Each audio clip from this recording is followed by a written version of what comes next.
Deepika Padukone attitude ని దర్శకులు భరించలేకపోతున్నారా? Deepika conditions కి సందీప్ వంగానే కాదు, వైజయంతి మూవీస్ కూడా విసిగిపోయిందా? అందుకే కల్కి 2 నుంచి తప్పించిందా? ఎప్పుడు మొదలవుతుందో కూడా తెలియని కల్కి 2 నుంచి దీపికను ముందే ఎందుకు తీసేసినట్లు? కల్కిలో దీపికా పడుకునే ఇంపార్టెంట్ క్యారెక్టర్ లో కనిపించింది.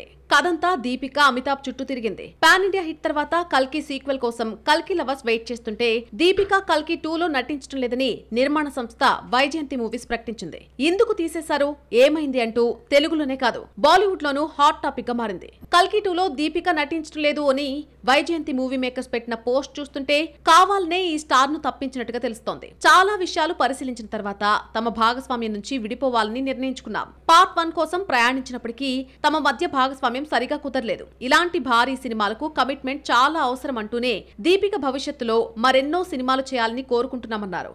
నిర్మాత పోస్ట్ చూస్తుంటే పార్ట్ 1 లో దీపిక చాలా ఇబ్బందులు పెట్టిందని అర్థమవుతోంది. ఇద్దరి మధ్య పార్ట్నర్షిప్ కుదరలేదు అంటే దీపిక పెట్టిన కండిషన్స్ తో మేకర్స్ చాలా ఇబ్బంది పడ్డారా? ఇలాంటి చిత్రాలకు కమిట్మెంట్ చాలా అవసరమని పేర్కొనడంతో కమిట్మెంట్ దీపిక నుంచి దొరకలేదన్నమాట. ఇలాంటి ఇబ్బందులే సెకండ్ పార్ట్ లో ఫేస్ చేయడానికి సిద్ధంగా లేని నిర్మాత ముందే దీపికను తప్పించేశారు. ఎదుటి వ్యక్తి సెలబ్రిటీ అయినా లెజెండ్ అయినా తన మీద తన సినిమా మీద కామెంట్స్ చేస్తే వడ్డీతో సహా ఇచ్చేస్తాడు సందీప్ వంగ. ఇలాంటి కాంట్రవర్సీ డైరెక్టర్ కే తలనొప్పిగా మారింది దీపిక. ప్రభాస్ సందీప్ స్పిరిట్ మూవీలో దీపికను హీరోయిన్ గా అనుకుంటే హ్యాండ్ ఇవ్వడమే కాదు, సందీప్ ని అల్లరి చేసి పారేసింది. స్పిరిట్ లో హీరోయిన్ గా దీపికాను తీసుకోవాలనుకున్న సందీప్ ఆమెకు కథ కూడా వినిపించాడు. దీపిక రిజెక్ట్ చేయడంతో దీపిక ప్లేస్ లో యానిమల్ బ్యూటీ తృప్తి డిమ్రిని తీసుకున్నాడు సందీప్. తృప్తిని హీరోయిన్ గా తీసుకోవడంతో రకరకాల కామెంట్లు సోషల్ మీడియాలో చక్కర్లు కొట్టాయి. బోల్డ్ సీన్స్ చాలా ఉన్నాయని దీపిక అందుకే స్పిరిట్ ఆఫర్ ను రిజెక్ట్ చేసింది అంటూ ఆమె పిఆర్ టీం ప్రచారం చేస్తుందంటూ సందీప్ ఫైర్ అయ్యాడు. దీపిక పేరు ఎత్తకుండా ఒక టాప్ హీరోయిన్ పిఆర్ టీం తన స్టోరీని లీక్ చేసే ప్రయత్నం చేస్తోందంటూ డర్టీ పిఆర్ గేమ్స్ అనే హ్యాష్ ట్యాగ్ తో ఎక్స్ వేదికగా సందీప్ పెట్టిన పోస్ట్ హాట్ టాపిక్ గా మారింది. దీపిక పడుకునే సందీప్ కు ఇరిటేషన్ తెప్పించింది. దీంతో అతడు ఫైర్ అయ్యాడు. టాప్ హీరోయిన్ కు కథ చెప్పాను, నటీనటులకు కథ చెప్పానంటే ఎవరికీ చెప్పకూడదన్న అనధికారిక అగ్రిమెంట్ ఉన్నట్టే లెక్క. ఆ ఒప్పందాన్ని బ్రేక్ చేసి యంగ్ హీరోయిన్ ని ఎదగకుండా చేయడం, ఎంతో కష్టపడి రాసుకున్న కథను లీక్ చేసేయడం చాలా తప్పు. మీ దృష్టిలో ఫెమినిజం అంటే ఇదేనా అంటూ సందీప్ పెట్టిన పోస్ట్ వైరల్ అయింది. పాప కోసం 8 గంటల కంటే ఎక్కువసేపు షూటింగ్ చేయనని, నైట్ షూట్స్ ఉండకూడదని దీపిక రూల్ పెట్టిందట. దీనికి సందీప్ ఒప్పుకోలేదని, స్పిరిట్ లో ఇంటిమసీ సీన్స్ ఉన్నాయని, అందుకే దీపిక రిజెక్ట్ చేస్తుందని ఇలా రకరకాల వార్తలు బయటకొచ్చాయి. కల్కి 2 నుంచి కూడా దీపికను తప్పించడంతో దీపిక యాటిట్యూడ్ ను భరించడం, ఆమె కండిషన్స్ కు లోబడి ఉండడం కష్టమే అన్న మాట వినిపిస్తోంది. ఇవన్నీ తెలిసి అల్లు అర్జున్ అట్లీ సినిమాలో హీరోయిన్ గా తీసుకున్నాడు. ఆల్రెడీ షూటింగ్ నడుస్తోంది. మరి దీపికతో ఇబ్బందులు ఫేస్ చేస్తున్నారా లేదా?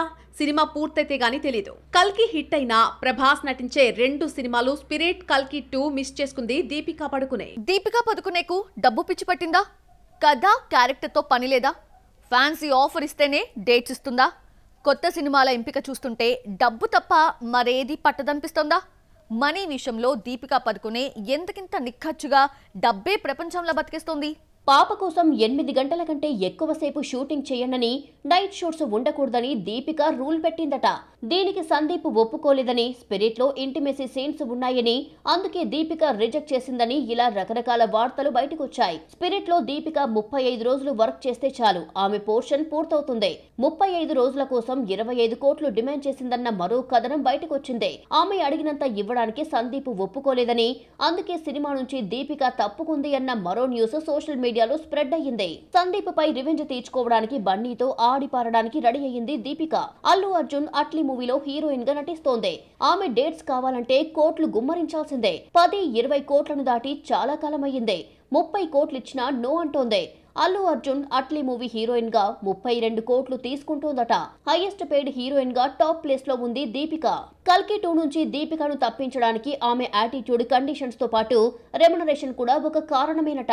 కల్కి సీక్వెల్ కోసం 23 కోట్లు డిమాండ్ చేసింది అన్నది ఇన్సైడ్ న్యూస్. ఫస్ట్ పార్ట్ కోసం 15 కోట్లు తీసుకుంటే కల్కి పాన్ ఇండియా హిట్ కావడంతో రెమ్యునరేషన్ పెంచేసింది. కల్కి 2 నుంచి దీపికను బయటికి పంపించేయడానికి రెమ్యునరేషన్ కంటే ఆమె యాటిట్యూడ్, కండిషన్స్ భరించలేకపోయారని తెలిసిందే. ఆమెతో పాటు 30 మందికి అకామిడేషన్ కల్పించాలి అన్న కండిషన్ నిర్మాతను షాక్ కి గురి చేసింది. నీకో దండమంటూ పక్కన పెట్టేశారు. ఓజీ రిలీజ్ కి ఇంకా వారం కూడా లేదు, ప్రమోషన్ స్టార్ట్ చేయలేదు. ఆ మధ్య heroine Priyanka Mohan press meet లో పాల్గొని వెళ్లిపోయింది. మరి పవర్ స్టార్ రంగంలోకి ఎప్పుడు దిగుతారు? వీరమల్లుల రిలీజ్ కి 4 రోజుల ముందే వస్తారా? ఓజీ ఎంట్రీ ఎప్పుడు? Have a look. Harihara Veeramallu release కు 4 రోజుల ముందు పవన్ మీడియా ముందుకొచ్చారు. Press meet, pre release event, ఆ తర్వాత థ్యాంక్స్ మీట్ లో పాల్గొన్నారు పవన్ కళ్యాణ్. మెయిన్ స్ట్రీమ్ మీడియాకు ఒక్కొక్కరికి 10 నిమిషాల చొప్పున ఇంటర్వ్యూస్ ఇచ్చారు. అయితే ఓజీ విషయంలో 21న ప్రీ రిలీజ్ ఈవెంట్ తప్ప మరో ప్రెస్ మీట్ ఉండదు. మీడియాకు ఇంటర్వ్యూస్ ఇవ్వరని తెలుస్తోంది. వీరమల్లు 5 ఏళ్లు సెట్ పై ఉండడం, దర్శకులు మారిపోవడంతో హైప్ లేదు. సినిమాపై క్రేజ్ తీసుకొచ్చి జనాలను థియేటర్స్ లోకి రావడానికి పవన్ చివరి నిమిషంలో ప్రమోషన్ చేయాల్సి వచ్చింది. ఓజీకి ప్రత్యేకంగా హైప్ క్రియేట్ చేయాల్సిన అవసరమే లేదు. దీంతో ప్రీ రిలీజ్ ఈవెంట్ లో పాల్గొని 1-2 కామన్ ఇంటర్వ్యూస్ తో సరిపెడతారట. మరొక వైపు ఏపీ అసెంబ్లీ సమావేశాలు కూడా మొదలు కావడంతో పవన్ ది టైట్ షెడ్యూల్ అయిపోయింది. ఏపీలో పెంచిన టికెట్ రేట్లు ఓజీకి కలిసి రాబోతున్నాయి. సింగిల్ స్క్రీన్స్ 125 రూపాయలు, మల్టీప్లెక్స్ 150 రూపాయలు పెంచుకునే అవకాశం వచ్చింది. ఈ హైక్ తెలంగాణ టికెట్ రేట్లు మించిపోవడంతో భారీ ఓపెనింగ్స్ వస్తాయని అంచనా వేస్తున్నారు. ప్రీమియర్స్ లేకపోయినా మిడ్ నైట్ షో, అందులోనూ టికెట్ 1000 రూపాయలు పెట్టడంతో రికార్డు స్థాయిలో ఓపెనింగ్స్ రానున్నాయి. కొంతకాలంగా పవన్ సినిమాలకు హిట్ టాక్ రావడం లేదు. ఓజీకి వస్తే మాత్రం ఫస్ట్ టైం 200-300 కోట్లను ఒకేసారి దాటేసే ఛాన్స్ ఉంది. ఆగస్టులో సరైన హిట్ ఒక్కటి లేదు. తెలుగు సినిమా సక్సెస్ చూసి నెలలు దాటేసింది. ఎట్టగేలకి అన్ని కట్టకట్టుకొని ఒకేసారి హిట్ అయ్యాయి. దీంతో మేకర్స్ సక్సెస్ సెలబ్రేషన్స్ లో మునిగిపోయారు.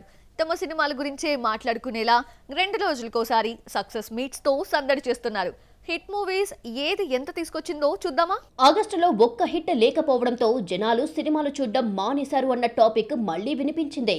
తెలుగు సినిమా ఇండస్ట్రీ ఏమైపోతుందా అని సినీ పెద్దలు కూడా భయపడిపోయారు. మహావతార్ నరసింహ తెలుగులో భారీ లాభాలు తెచ్చింది. నెల రోజుల తర్వాత మరో డబ్బింగ్ మూవీ కొత్త లోకతో టాలీవుడ్ హిట్ చూసింది. లోక రిలీజ్ అయి 3 వారాల తర్వాత కూడా వసూళ్లు సాధిస్తోంది. తెలుగు రైట్స్ ను 3,30,00,000 అమ్మితే ఇప్పటి వరకు 15 కోట్లు వచ్చింది. వరల్డ్ వైడ్ గా 27 కోట్ల బిజినెస్ జరుపుకుంటే 114 కోట్ల షేర్ తీసుకొచ్చింది. తెలుగు బాక్సాఫీస్ వద్ద డబ్బింగ్ మూవీస్ మహావతార్ నరసింహ, కొత్త లోక హవా నడుస్తున్న టైంలో చిన్న సినిమా లిటిల్ హార్ట్స్ తో టాలీవుడ్ ఊపిరి పీల్చుకుంది. ఓటీటీ కోసం నిర్మించిన ఈ సినిమా కంటెంట్ నచ్చి థియేటర్స్ లోకి రిలీజ్ చేస్తే ఊహించని విజయం సాధించింది. సినిమాను 3 కోట్లకు అమ్మితే 13 రోజుల్లో 18.30 కోట్లు కలెక్ట్ చేసింది. లాంగ్ రన్ లో 20 కోట్ల మార్క్ దాటనుంది. Little hearts hero Mouli YouTuber కావడంతో ప్రమోషన్స్ లో క్రియేటివిటీని చూపిస్తూ సినిమాను డిఫరెంట్ గా ప్రమోట్ చేశాడు. మహేష్ బాబు ఎక్స్ వేదికగా ఇచ్చిన రివ్యూ చిత్ర యూనిట్ కి కిక్ ఇచ్చింది. గురువారం జరిగిన సెలబ్రేషన్స్ కు విజయ్ దేవరకొండ, అల్లు అరవింద్ ముఖ్య అతిథులుగా విచ్చేసి చిత్ర యూనిట్ ని అభినందించారు. లిటిల్ హార్ట్స్ ముందుగా వచ్చి సక్సెస్ కి దారి చూపిస్తే గత వారం రిలీజ్ అయిన మిరాయ్, కిష్కింధపురి హిట్ అయ్యాయి. మైథలాజికల్ హారర్ జానర్స్ లో రూపొందిన ఈ 2 సినిమాలను తెలుగు ఆడియన్స్ ఆదరిస్తున్నారు. కిష్కింధపురి సక్సెస్ సెలబ్రేషన్స్ కి ముఖ్య అతిథిగా విచ్చేసిన సాయి దుర్గతేజ్ మాట్లాడుతూ మాస్ కంటే కాంటెంట్ ఉంటే సినిమాను చూస్తారన్నాడు. వరుస ఫెయిల్యూర్స్ తో ఇబ్బంది పడుతున్న బెల్లంకొండ శ్రీనివాస ఈసారి కంటెంట్ ను నమ్ముకొని హిట్ చూశాడు. హారర్ మూవీస్ చాలా వస్తున్నా కిష్కింధపురితో భయపెట్టడమే కాకుండా సైకలాజికల్ పాయింట్ ను ఎంచుకొని ఎగ్జైట్మెంట్ మేకింగ్ తో మెప్పించాడు దర్శకుడు కౌశిక్. సినిమాను 9 కోట్లకు అమ్మితే 10 కోట్ల షేర్ కలెక్ట్ చేసింది. ఇక మిరాయ్ అయితే పాజిటివ్ టాక్ తో మంచి వసూళ్లు సాధించింది. దర్శకుడు కార్తిక్ ఘట్టమనేని 3 ఏళ్ల కష్టం ఫలించింది. సినిమాను 37 కోట్లకు అమ్మితే ఇప్పటి వరకు 54 కోట్లు తీసుకొచ్చింది. Hit movies Mirai, little hearts, కిష్కింధపురికి వచ్చిన హిట్ ను ఎంజాయ్ చేస్తూనే 2 రోజులకు సక్సెస్ సెలబ్రేషన్స్ చేస్తూ తమ సినిమాల గురించి అందరూ మాట్లాడుకునేలా చేస్తున్నారు మేకర్స్. అఖండ రిలీజ్ వాయిదా పడినా విడుదల తేదీ ప్రకటించలేదు.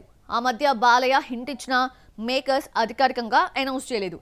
బాలయ్య చెప్పినట్టే అఖండ 2 థియేటర్స్ లోకి వస్తోంది. అదెప్పుడో చూసిద్దామా? దసరా బరిలో సెప్టెంబర్ 25న ఓజీ, అఖండ 2 పోటీ పడినా ముందు నుంచి అఖండ 2 వాయిదా పడుతుందన్న ప్రచారానికి తగ్గట్టే మేకర్స్ వాయిదా వేశారు. ఈ నెలలో బ్యాలెన్స్ ఉన్న పాటను, ప్యాచ్ వర్క్ ను పూర్తి చేసిన తర్వాత రిలీజ్ డేట్ ప్రకటిస్తారని తెలిసింది. ఎన్టీఆర్ స్వగ్రామం నిమ్మకూరు వెళ్లిన బాలయ్య మీడియాతో మాట్లాడుతూ అఖండ 2 డిసెంబర్ మొదటి వారంలో వస్తుందన్నాడు. దీనికి తగ్గట్టే రిలీజ్ డేట్ కు ముహూర్తం పెడుతున్నారు. అఖండ 2 డిసెంబర్ మొదటి వారంలో రిలీజ్ అంటే రాజాసాబ్ డేట్ కు వచ్చే ఛాన్స్ ఉంది. డిసెంబర్ 5న రావాల్సిన రాజాసాబ్ 2026 సంక్రాంతికి వెళ్లిపోయింది. సంక్రాంతి బరిలో ఆల్రెడీ చిరంజీవి, మనశంకర్ వరప్రసాద్ ఉండడంతో హెవీ కాంబినేషన్ లో కాకుండా డిసెంబర్ 5న అఖండ 2 ను సోలోగా రిలీజ్ చేయాలన్న ప్లాన్ లో నిర్మాతలున్నారు. బాలకృష్ణ అఖండ సెంటిమెంట్ ను ఫాలో అవుతున్నాడు. కరోనా నుంచి సినిమా ఇండస్ట్రీ ఇంకా కోలుకొని రోజుల్లో 2021 డిసెంబర్ 2న రిలీజ్ అయిన అఖండ ఘన విజయం సాధించింది. మళ్లీ కలిసొచ్చిన డిసెంబర్ లోనే అఖండ 2 రిలీజ్ కు ముహూర్తం పెట్టేశాడు బాలయ్య.